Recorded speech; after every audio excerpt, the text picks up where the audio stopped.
Hoy revelaremos 5 historias reales de los eventos más espeluznantes en campamentos de verano. Estos incidentes misteriosos dejaron a comunidades en shock y te harán cuestionar la seguridad de los campamentos.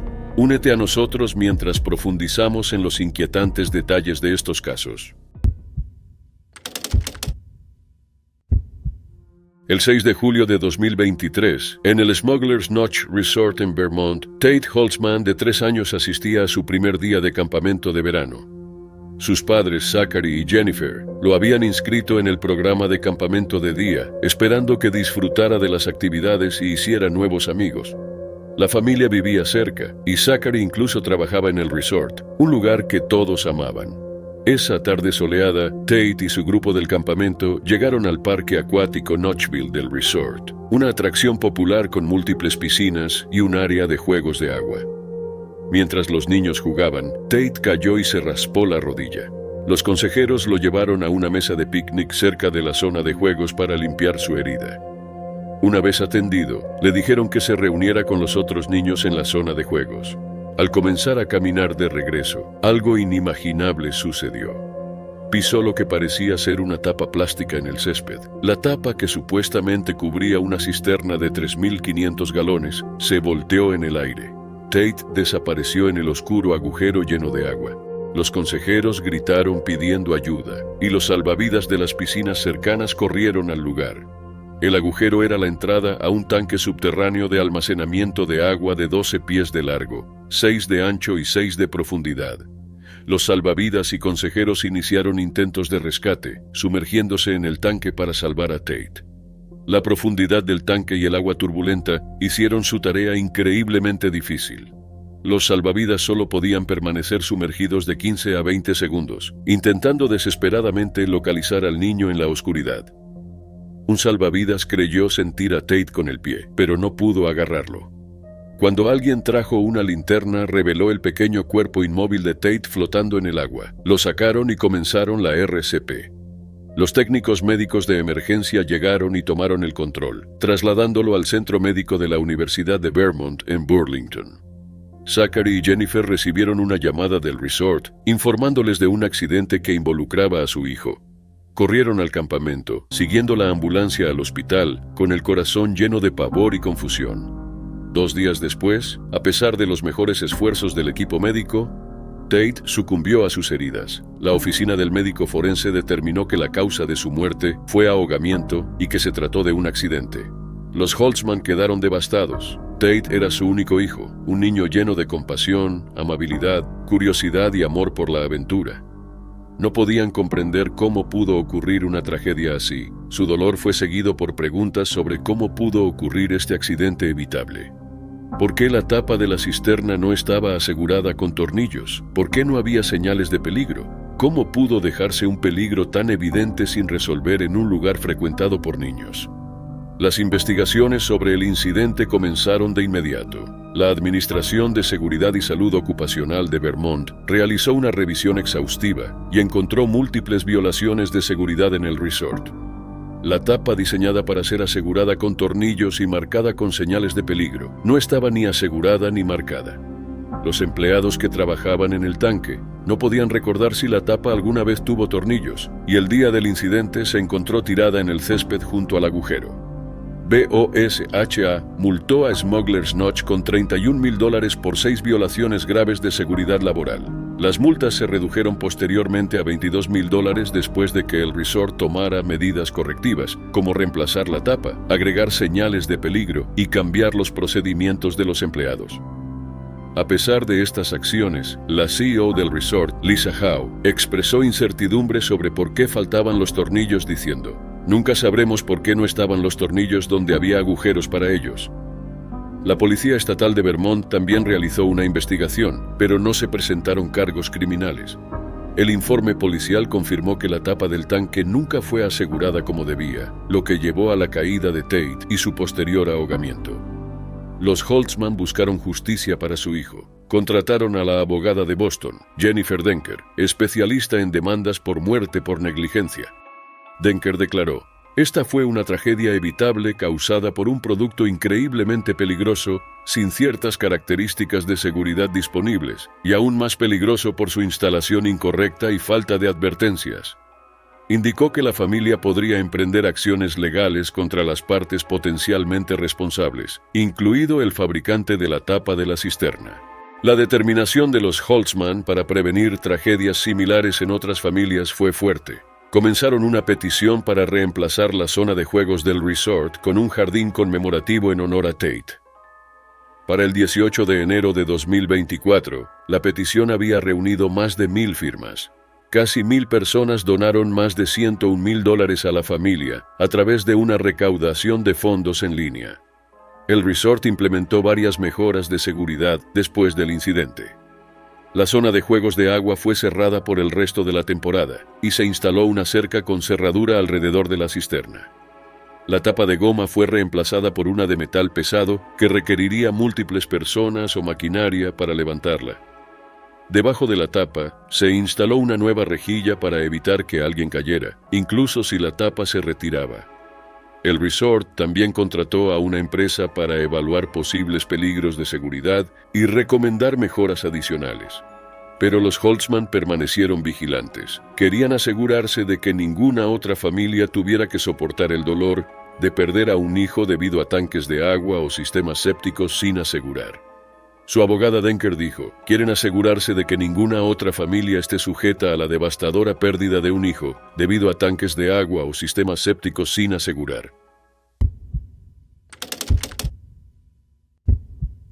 El 3 de julio de 2013, en el campamento Tawonga, cerca del Parque Nacional Yosemite, Anais Rittenberg, una consejera de arte de 21 años, desayunaba con otros miembros del personal fuera del comedor del campamento. Anais estudiaba en la Universidad de California, Santa Cruz, donde se especializaba en estudios ambientales y era directora de música mundial en la radio de la universidad. La mañana era tranquila, con unos 25 miembros del personal dispersos alrededor del círculo de la fogata, charlando y disfrutando de su comida. De repente, un enorme roble de unos 32 pies de altura se quebró y cayó hacia el grupo. La pesada rama cayó con fuerza, golpeando a Anais y a otros 4 miembros del personal. El impacto fue inmediato y devastador. Anais Rittenberg murió instantáneamente. Los otros 4 miembros del personal, Lizzie Moore, Cara Sheedy, Juliet Ulibarri y Anya Schultz, resultaron heridos y fueron trasladados a hospitales locales. Lizzie y Cara fueron llevadas a hospitales en Modesto, mientras que Juliet y Anya fueron tratadas en el Centro Médico Regional de Sonora y dadas de alta poco después. La escena era caótica. Los equipos de emergencia, incluidos el personal de Yosemite, Cal Fire, el Servicio Forestal de los Estados Unidos, la oficina del sheriff del condado de Tuolumne y la oficina de servicios de emergencia llegaron en minutos. El árbol también había golpeado una línea eléctrica, causando cortes de energía temporales en el campamento. Se usaron generadores para restaurar la electricidad mientras se realizaban las reparaciones. Camp Tawonga, un campamento judío con una rica historia que se remonta a 1925, quedó en estado de shock. El director del campamento, Ken Kramars, emitió un comunicado oficial expresando un profundo pesar por la pérdida de Anais. Aseguró a los padres que ningún niño resultó herido, ya que estaban dentro del comedor en el momento del incidente. Se trajeron terapeutas y expertos en duelo para apoyar a los campistas y al resto de la comunidad del campamento. La comunicación con los padres fue lenta. Muchos se enteraron del accidente a través de las redes sociales antes de recibir cualquier comunicación oficial del campamento. La rabina Ruth Abush Magder, cuyo hijo adolescente estaba en el campamento, expresó su frustración por la falta de información oportuna. Amy Friedman, otra madre, solo se enteró de la tragedia por la llamada de un reportero. La familia de Anais quedó devastada. Su madre, Penny Kreitzer, se enteró de la caída del árbol por las noticias antes de darse cuenta de que su hija estaba involucrada. Desesperada por información, llamó a hospitales y sintió un momento de esperanza cuando no pudo localizar a Anais, pero la dura verdad fue revelada por un oficial de la ley. El padre de Anais, Mark Rittenberg, y su hermano Adam Rittenberg exigieron responsabilidad. Creían que el campamento había sido negligente e ignorado advertencias de podadores y arboristas. Mark Rittenberg declaró: extraño a mi belleza cada día, y lo que me motiva, casi 2 años después de que la mataron, es que Anais no tenía que morir. Anais murió, en mi opinión, por negligencia intencionada. Camp Tawonga calificó el incidente como un accidente imprevisible. Afirmaron que los árboles en el campamento eran inspeccionados rutinariamente por arboristas certificados y que seguían las recomendaciones para su mantenimiento y remoción. Desde la muerte de Anais, el campamento contrató a 2 arboristas para inspeccionar cada árbol en la propiedad. El director del campamento, a quien la familia quería que renunciara, declaró que la junta había votado para mantenerlo en su puesto. La División de Seguridad y Salud Ocupacional de California realizó una investigación y no encontró violaciones de seguridad. Pero la familia Rittenberg continuó abogando por cambios, destacando la presunta negligencia y pidiendo mejores medidas de seguridad. La muerte de Anais Rittenberg tuvo un gran impacto en la comunidad del campamento Tawonga. Fue recordada como una miembro del personal muy querida, una defensora ambiental y una talentosa DJ en la radio de su universidad. Sus amigos y colegas en la Universidad de California, Santa Cruz, quedaron en estado de shock y luto. Alec Howard, el gerente de la estación, la describió como una mujer dulce y equilibrada. El campamento, ubicado en 160 acres en el río Tuolumne, había sido durante mucho tiempo un destino popular para familias del área de la Bahía de San Francisco. Con alrededor de 300 campistas y 150 miembros del personal, ofrecía sesiones para estudiantes de 2º a 12º grado. Implementaron medidas más estrictas de seguridad. Se contrataron arboristas certificados para realizar inspecciones regulares y se comprometieron a seguir los consejos de expertos sobre el mantenimiento y la remoción de árboles. Pero la familia Rittenberg continúa su lucha. Era el 20 de abril de 2005, en las montañas del norte de Georgia, en el Appalachian Wilderness Camp en Cleveland. Travis Parker, de 13 años del condado de Douglas, Georgia, fue enviado a este campamento estatal para jóvenes con problemas. Travis tenía un historial de problemas de conducta y estaba en libertad condicional después de golpear a su abuela Golden Griffin y amenazarla con un cuchillo. A pesar de su difícil relación, ella se preocupaba por Travis, habiéndolo adoptado cuando tenía solo 18 meses. Ese día, Travis confrontó a un consejero por retenerle comida como castigo. Los consejeros decidieron someterlo. Lo que sucedió después desencadenó una trágica serie de eventos que terminarían con la muerte de Travis y una batalla legal. A medida que la confrontación se intensificó, 6 consejeros, Ryan Chapman, Paul Binford, Matthew Dessing, Torvin Vining, Johnny Harris y Philip Elliott, decidieron someter a Travis. Testigos informaron que fue retenido boca abajo por al menos 3 consejeros a la vez. Él tenía asma y suplicó por su inhalador, pero no se lo dieron. Creían que no estaba sufriendo un ataque de asma, según confirmó un técnico médico de emergencias en el lugar, que no observó signos como sibilancias. Durante más de 1 hora, Travis luchó contra la inmovilización. Su respiración se volvió cada vez más difícil. A pesar de que los consejeros afirmaron que monitoreaban sus signos vitales, dejó de respirar. La situación se agravó y finalmente lo liberaron, pero ya era tarde. Travis fue trasladado a un hospital cercano donde falleció al día siguiente, el 21 de abril de 2005. El médico forense dictaminó que su muerte fue un homicidio, causado por asfixia posicional debido a la prolongada retención boca abajo. Este fallo desencadenó una serie de acciones legales. Un gran jurado del condado de White presentó cargos de asesinato en primer grado, crueldad infantil y homicidio involuntario contra los 6 consejeros. El fiscal del distrito del condado de White, Stan Gunter, afirmó que los cargos se basaban en la negligencia criminal o conducta imprudente de los involucrados.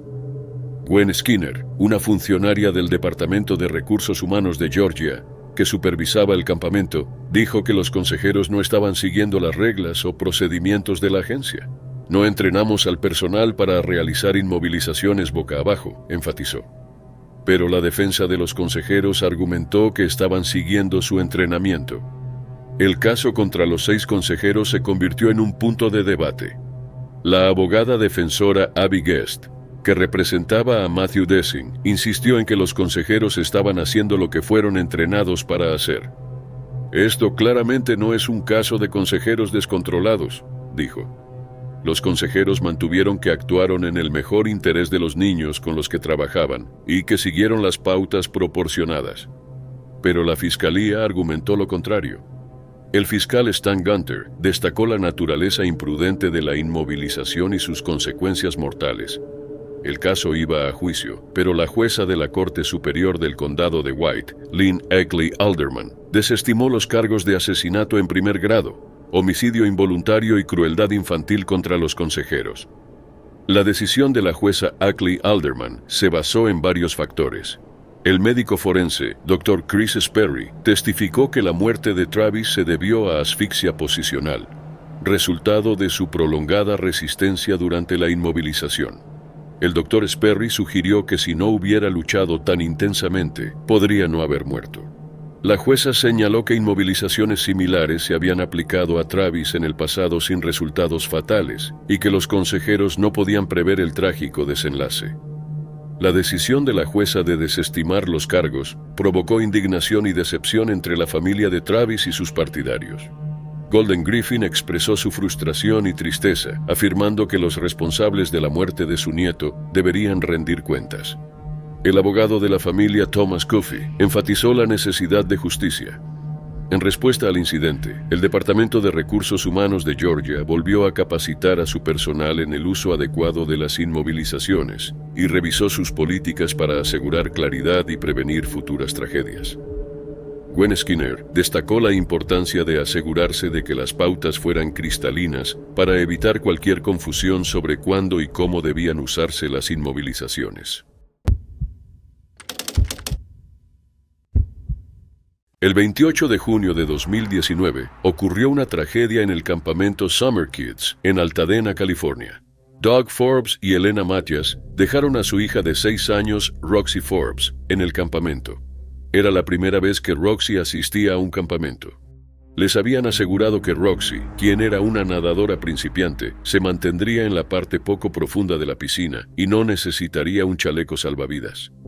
A pesar de esas garantías, de alguna manera terminó en la parte más profunda de la piscina, a unos 6 metros de los escalones poco profundos. El agua allí era mucho más profunda de lo que podía manejar. Roxy fue encontrada flotando boca abajo en la piscina por un consejero de otro grupo. El personal del campamento, incluidos 4 salvavidas, no había notado que ella estaba luchando. Los equipos de emergencia llegaron, pero Roxy estaba en paro cardíaco. Fue llevada al hospital, donde los médicos la declararon con muerte cerebral. Fue desconectada del soporte vital al día siguiente. Este trágico evento fue presenciado por 30 a 40 niños en el campamento. Doug Forbes dijo que nunca olvidaría el grito que su esposa emitió al ver que Roxy era llevada en ambulancia. La imagen de su hija azul y sin vida es algo que nunca podrían borrar de sus mentes. Su muerte fue el resultado de una supervisión inadecuada y del incumplimiento de las promesas de seguridad. Tras la muerte de su hija, Doug Forbes y Elena Matias han luchado para que ninguna otra familia pase por una tragedia similar. Descubrieron que los campamentos diurnos en California, a diferencia de en otros 40 estados, tienen poca o ninguna regulación. No existe una junta de licencias, ni supervisión, y el estado ni siquiera lleva un registro del número de campamentos o de los niños que asisten a ellos. El Departamento de Servicios Sociales de California investigó el campamento Summer Kids y descubrió que estaba operando sin la licencia necesaria. El campamento nunca la había tenido, requerida para la mayoría de las instalaciones de cuidado infantil en California. Summer Kids Camp comenzó el proceso de solicitud de licencia después del incidente, pero al momento de la publicación del informe, la agencia aún no había recibido una solicitud completa. A pesar de décadas de operación, no había seguido los requisitos de licencia. Además, no está acreditado por la Asociación Americana de Campamentos, que establece normas de seguridad para campamentos. Los padres de Roxy han presentado una demanda contra el campamento Summer Kids, alegando prácticas negligentes de contratación, retención, supervisión y entrenamiento. También están demandando a la Cruz Roja Americana por certificar fraudulentamente a los consejeros como salvavidas. La demanda busca responsabilizar al campamento y resaltar la necesidad de regulaciones y supervisión más estrictas. El senador estatal Anthony Portantino introdujo un proyecto de ley que requeriría que los campamentos diurnos en California fueran licenciados y supervisados por los departamentos de salud locales.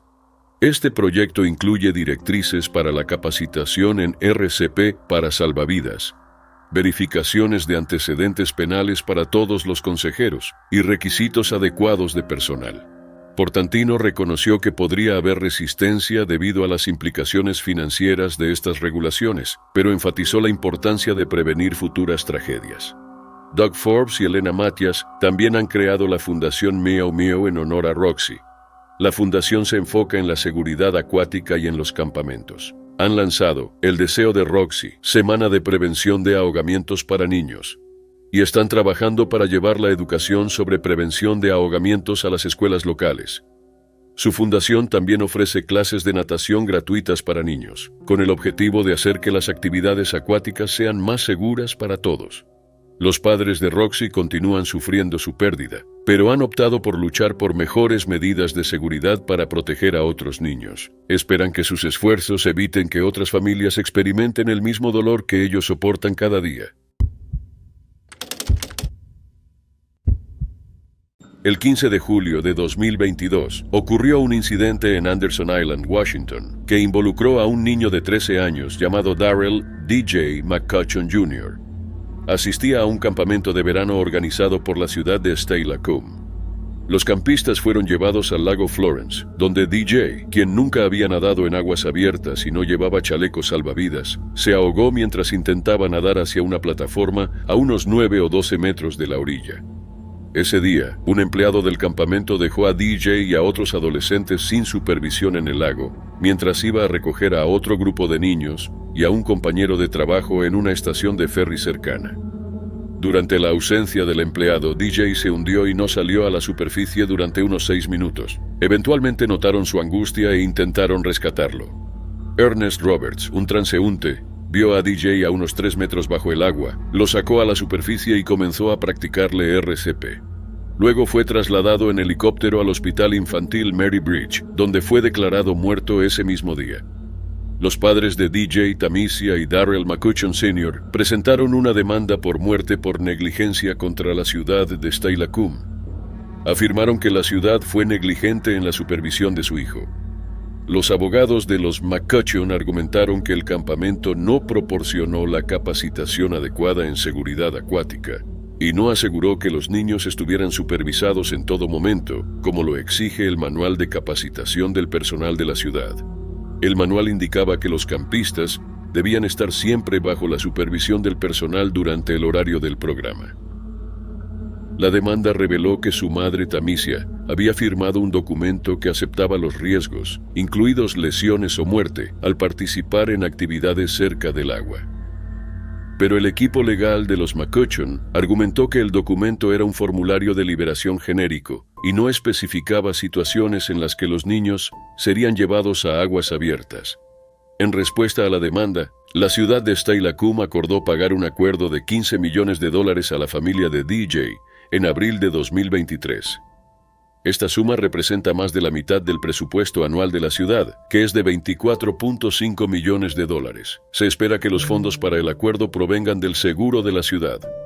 Paul Loveless, administrador de la ciudad de Steilacoom, y Amanda Quinn, abogada de la ciudad, declinaron hacer comentarios sobre el caso debido al litigio en curso. Los documentos finales de desestimación aún no se habían presentado. Los McCutcheon, que se habían mudado al área de South Sound en 2019 después de ser destinados a la base militar conjunta Lewis McChord, describieron a DJ como su bebé milagro debido a años de lucha con la infertilidad. Después de su muerte, la familia se mudó al Medio Oeste para estar más cerca de sus familiares. A pesar de su pérdida, los McCutcheon planean usar el dinero del acuerdo para iniciar una organización sin fines de lucro, dedicada a promover la seguridad acuática en los campamentos de verano y crear becas en nombre de DJ. Brett Rosen, uno de los abogados de los McCutcheon, enfatizó que la demanda se trataba de buscar justicia y prevenir incidentes similares en el futuro. Los McCutcheon esperan que, al abogar por mejores medidas de seguridad, otras familias no tengan que soportar la misma tragedia.